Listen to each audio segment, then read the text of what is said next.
वसतिगृहातील प्रवेशाची अट रद्द करण्यात यावी, वयोमर्यादा वाढविण्यात यावी यासाठी आदिवासी विद्यार्थ्यांनी 11 दिवस नागपूरच्या याच अपर आयुक्त कार्यालयासमोर आंदोलन केलं। मात्र ते आंदोलन 2 दिवसापूर्वी स्थगित करण्यात आलं होतं। मात्र आज जर आपण या ठिकाणी बघितलं तर हे आदिवासी वसतिगृहातील विद्यार्थी पुन्हा या ठिकाणी आलेले आहे आणि पुन्हा यांनी आंदोलनाचा इशारा जो आहे तो या विद्यार्थ्यांकडून दिला जात आहे। महत्त्वाचं म्हणजे आदिवासी मंत्र्यांसोबत चर्चा झाली ती त्यातून काही तोडगा निघाला नाही आणि या विद्यार्थ्यांचं समाधान झाल्याचं चित्र पाहायला मिळत नाही। त्यामुळे आपण जर बघितलं तर आदिवासी अप्पर आयुक्त कार्यालय आहे आणि या ठिकाणी विद्यार्थी असो किंवा विद्यार्थिनी वसतिगृहातील हे सगळे या ठिकाणी आंदोलनाच्या पवित्र्यामध्ये येऊन बसल्याचं चित्र आपल्याला पाहायला मिळते आहे। नेमक्या त्यांच्या काय मागण्या आहे हे सुद्धा आपण त्यांच्याकडून जाणून घेण्याचा प्रयत्न करूया।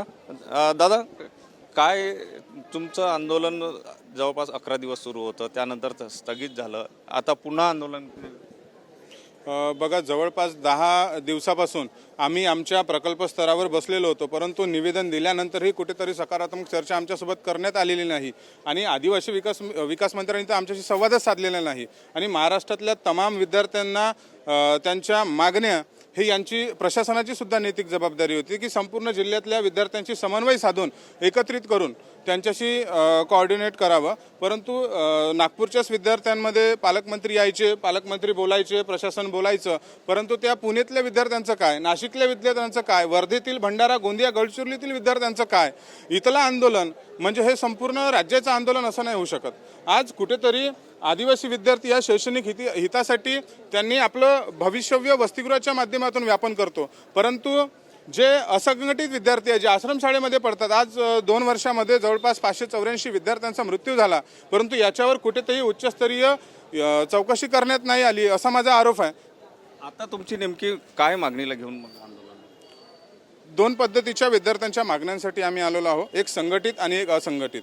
संघटित जे वसतिगृहातील विद्यार्थी आहे, एक डीबीटी सारखा विषय असो की GR रद्द करण्याचा, वय फक्त हा आमचा इश्यू नाही आहे, परंतु जे GRच यांनी बनवला याच्यासाठी जबाबदार कोण, का बरं बनवला? आता जरी तुम्ही 14 तारखेचा GR काढलेला असेल त्याच्यातले काही विषय तुम्ही कमी केले, परंतु आमच्या हिताचे काय हे विचारून तुम्ही का बरं आमच्यासाठी ॲड नाही केले, हा पण आमचा एक प्रश्न आहे।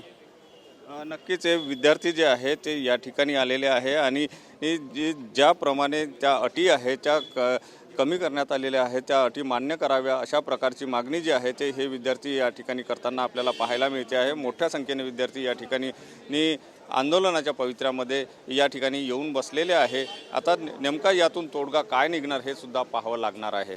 कॅमेरामन सचिन सयामसह सुनील ढगे, TV9 मराठी, नागपूर।